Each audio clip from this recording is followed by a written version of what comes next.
आचार्य भगवान योगेंद्र देव स्वामी ने योग सार के माध्यम से हमें बताया था कि हे ज्ञानी, हे मुमुक्षु, बस जब तेरा मन निर्ग्रंथ हो गया तो तू भी निर्ग्रंथ हो गया। जैया मनुड़ी गंतु जिये तैया तूड़ी गंतु, और जैया तूड़ी गंतु जिये तो लब्बई से पंथु। क्या सुंदर भाषा में पढ़ रहा था अंदर ऊपर, इतना अच्छा लग रहा था सच में। ये हमें उपदेश दिया आचार्य महाराज ने मीठी मीठी परिभाषा में। क्या मीठी मीठे शब्दों में इतना अच्छा उपदेश दिया है कि हे, मुझे कह रहे थे, हे विश्रांत सागर, तेरा मन जब निर्गंत हो गया तो तू भी निर्गंत हो गया। इसका मतलब मालूम क्या कह रहे थे, हमें कड़वी औषधि भी दे रहे थे अंदर से, मतलब मार भी मार रहे थे। क्या कह रहे थे, मार भी मार रहे थे और कड़वी औषधि भी दे रहे थे और मीठी मीठी मधुर मधुर वाणी दे रहे थे, मिठाई भी खिला रहे थे। जैसे बच्चे कभी कभी कड़वी औषधि नहीं खाते ना, तो कभी कभी बतासा में मिला के मिठाई खिलाते थे गाँव में, दवाई खिलाते हैं गाँव में अभी भी शायद। क्या होता है जब कड़वी औषधि होती है ना दवाई, क्या बोलते हैं माताओ, हैं अमृत धारा। अच्छा, अमृत धारा भी खिलाते क्या, तो बच्चे खाते नहीं है शायद, तो बतासा में या मिठाई मिला के खिला देते हैं कि बटिया अमृत धारा पी तू अमृत हो जा। होता ना ऐसा। ऐसे हमारे आचार्य महाराज ने अमृत धारा को बढ़िया मधुर वाणी में मिला के दिया। कैसे दिया, जब तेरा मन निर्गंत हो गया तो तू निर्गंत हो गया। इसका मतलब बिना मन के निर्गंत नहीं कहलाता कोई। क्या इसका अर्थ है कि महाराज तुम निर्गंत तो हो गए, बाहरी से परिग्रह तो त्याग कर दिया, पर अंदर का त्याग किया कि नहीं। मुझे इतनी अच्छी लग रही सही में भगवान, इतनी प्यारी वाणी लग रही थी इनकी, भगवान धन्य। क्योंकि यहाँ कहने का अर्थ आचार्य भगवान देवसेन स्वामी ने भी तत्वसार ग्रंथ में लिखा, थक्के मन संकप्पे वृद्धे अखाण विषय बावारे पैडे बम्ब स्वरूपम अप्पा झायण जो ईड़म। आचार्य भगवान देवसेन स्वामी तत्वसार ग्रंथ राज्य में लिखते हैं कि ये योगी है साधक, जिसका मन क्या थक्के मन संकल्पे, जिसका मन संकल्पों से रुक गया है, थक गया है। ध्यान रखना, क्योंकि हमने आपको कई बार बताया बाहिरी से साधु बनना बहुत आसान है, बाह्य परिग्रह त्याग करना बहुत आसान है। मालूम जैया मन तंग, क्या बता रहे हैं, जैया मनुरिगंतु जिये तैया तू रिगंतु, और जैया तू रिगंतु जिये तो लब्बे से पंतु। बार बार पढ़ो इसको, तो अमन से कहो। क्या कहो आप लोग, सभी लोग बोलोगे ना, जैसे ध्यान में बोलते हैं ना, भाव्यम ला भावेमी, जोर से, भाव्यम अभाव्यम भावेमी, भाव्यम ला भावेमी, अभाव्यम भावेमी। क्या सुंदर बात कही ज्ञानी। रोको अपनी मन को, करो शांत, मत जाने दो कहीं अन्यत्र, क्योंकि मन ही तुम्हारा पापी है और मन ही तुम्हारा धर्मात्मा है। मन ही तुम्हें नारकी बनाएगा, मन ही तुम्हें भगवान बनाएगा, मन ही तुम्हें देव बनाएगा, तो मन ही तुम्हें त्रियंज गति में ले जाएगा। विश्वास करना ज्ञानी, तेरा मन पवित्र है तो तू परमात्मा बन जाएगा, और तेरा मन अपवित्र है तो नारकी बनने में देर नहीं लगेगी। और सुनो ज्ञानियों, एक बात और बता दूं, ऊपर ले जाना है तो बहुत कठिन है, और नीचे जाना हो तो जमरो चैतम कुछ पानी की तरह है। पानी को ऊपर भेजना है तो बच्चों जानते हो ना, घर में टुल्लू पंप लगाते हैं, मशीन लगाते हैं, क्या कहते हैं उसको, छोटी मशीन को, हैं पानी की मोटर। पानी की मोटर लगाते हैं, क्यों ऊपर ले जाना है, और नीचे लाना हो तो कौन सी मोटर लगी भाई साहब, बोलो ना आप लोगों के यहाँ। भाई बड़े बड़े आदमियों की लगी हो, भाई स्टैंडर्ड चल गया हो तो मुझे पता नहीं, इटावा में कुछ भी हो सकता है। नहीं लगी अभी तक तो मैंने नहीं सुनी, सब जगह गया हूँ, बॉम्बे भी गया हूँ, भोपाल भी गया हूँ, झांसी भी गया हूँ, इंदौर भी गया हूँ, और भी बहुत सगर छोटे मोटे, एक तुम्हारे भीलवाड़ा वीलवाड़ा जयपुर बड़ा है, सब जगह मैंने पूछा लगभग जहाँ भी प्रवचन किए कि बताओ पानी नीचे उतारने की कोई मशीन है क्या। टोंटी खोल दो, डाल दो छत पे, अपने आप जहाँ बहाव मिलेगा, जहाँ ढलान मिलेगी चला हे ज्ञानियों, मन को नीचे ले जाना विषयों में, कसायों में, पापों में जल्दी चला जाता है, पर ऊपर ले जाना शुद्धात्मा में, भक्ति में, पूजा में, पाठ में बहुत मुश्किल से जाता है। नरक तिर्यंच गति में जाना हो तो आसान है, स्वर्ग मोक्ष में जाना हो तो बहुत कठिन है। मन ही ले जाएगा, लेकिन कौन ले जाएगा? थक्के मन संकप्पे रुद्र कण से बाबारे पैड़े बम स्वरूपम अप्पा जो झाइणे। आचार्य भगवान देवसेन स्वामी लिखते हैं, जब मन का संकल्प रुक जाता है, क्योंकि हम मन से पापी हैं, मन से धर्मात्मा हैं। अभी यहां बैठो ना आप लोग, हमें नहीं पता पापी हो कि धर्मात्मा हो, कसाई हो कि आकाशाई हो, हमें नहीं पता। क्योंकि ध्यान रखना, एक बात और नोट कर लेना, जितनी बाहर की कसाएं काम नहीं करती, ज़्यादा परेशान नहीं करती होती, अंतरंग की कसाएं परेशान करती हैं। और एक बात और ध्यान रखना, बाहरी कसाएं तभी दिखती है जब अंतरंग में कसाएं होती है। क्या? अंतरंग कसाएं हुए बिना बाहर कसाएं होता ही नहीं है। बाहर में कथनचित कसाएं दिख जाए, गुस्साती दिख जाए, अंतरंग में ना हो, ऐसा आचार्य मार्ग नहीं है, ऐसा होता नहीं। पर आचार्य मार्ग बाहर से आकाशाई बने रहो, अंतरंग से आकाशाई बनो, तब परमात्मा बन पाओगे। क्योंकि जो अंदर से परमात्मा बनता है वही बहिरंग में परमात्मा बनता है। जो अंतरंग से परमात्मा भाव नहीं ला पाया, परात्म भाव नहीं ला पाया, मैंने परात्म भाव जब तक नहीं छोड़े, पर आत्म भाव नहीं छोड़े, तब तक स्वात्मा को प्राप्त नहीं कर पाएगा।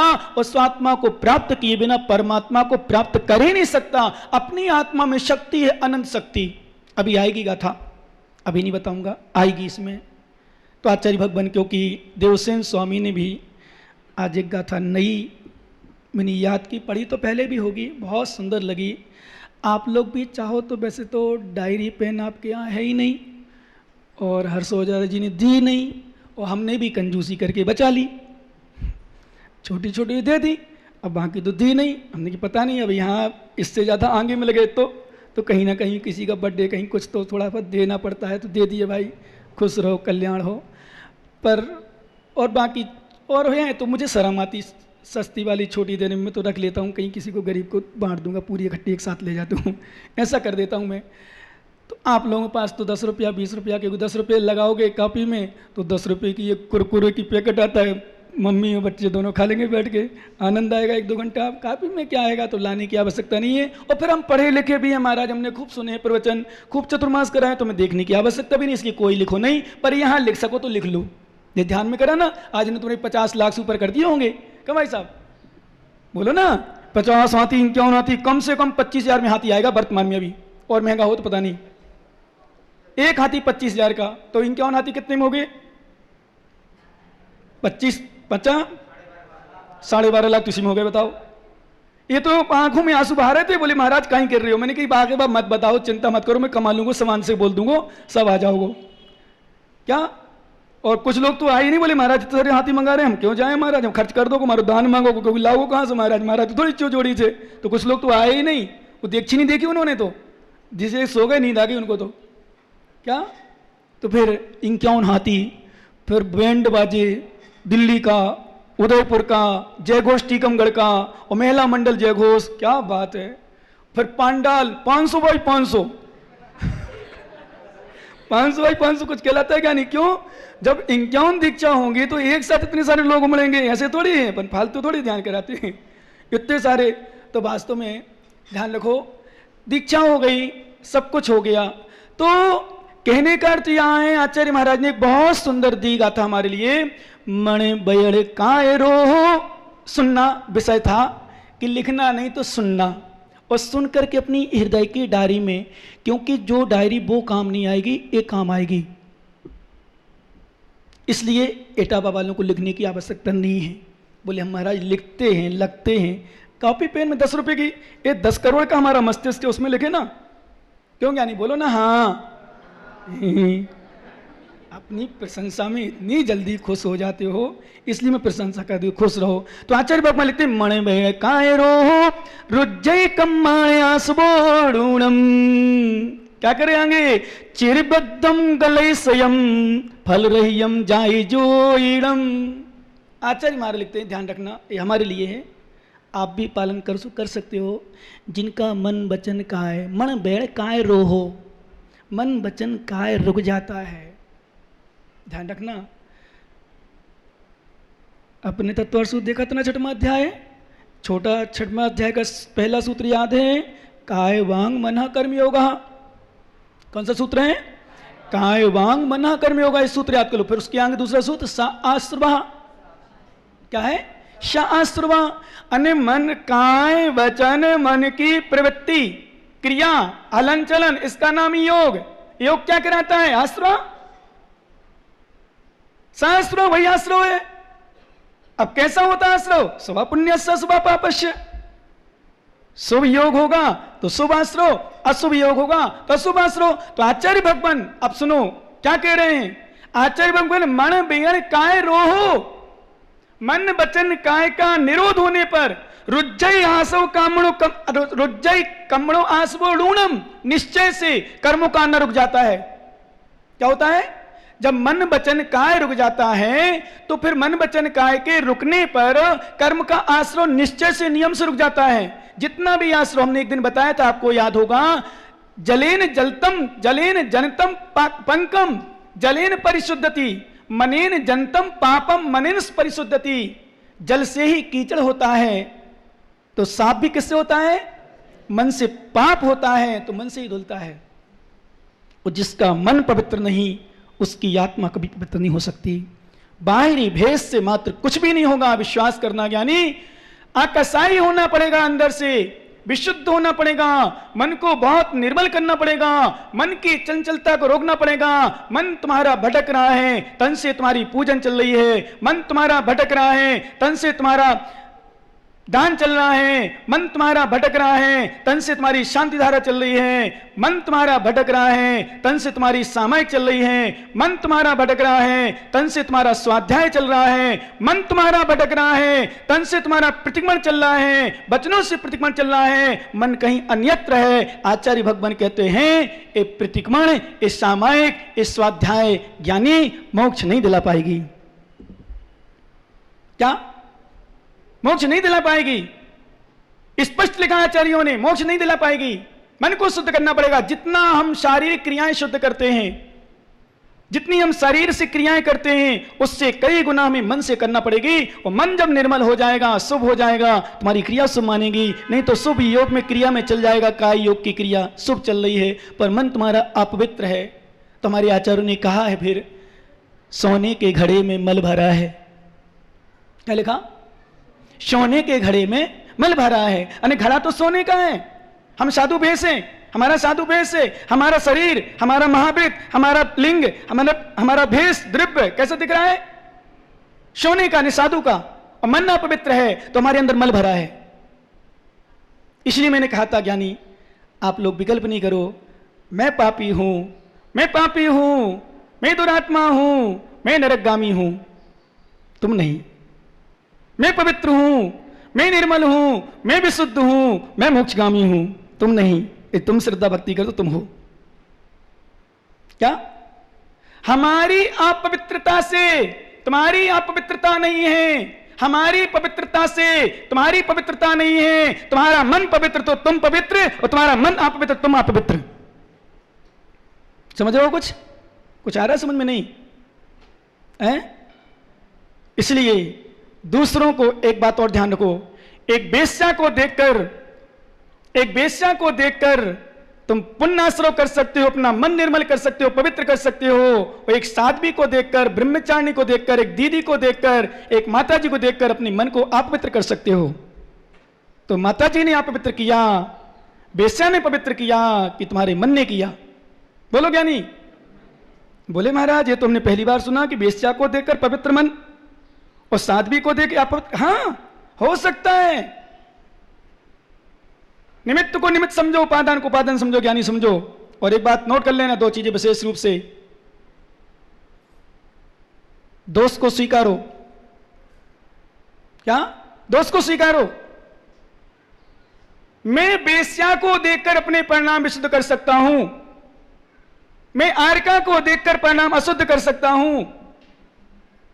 आर्का को देखकर, स्त्री को देखकर, सुंदर स्त्री को देखकर, या साध्वी को लो, भी स्त्री तो सामान्य वेश्या को ले लिया तो स्त्री में आ गया कथनचित।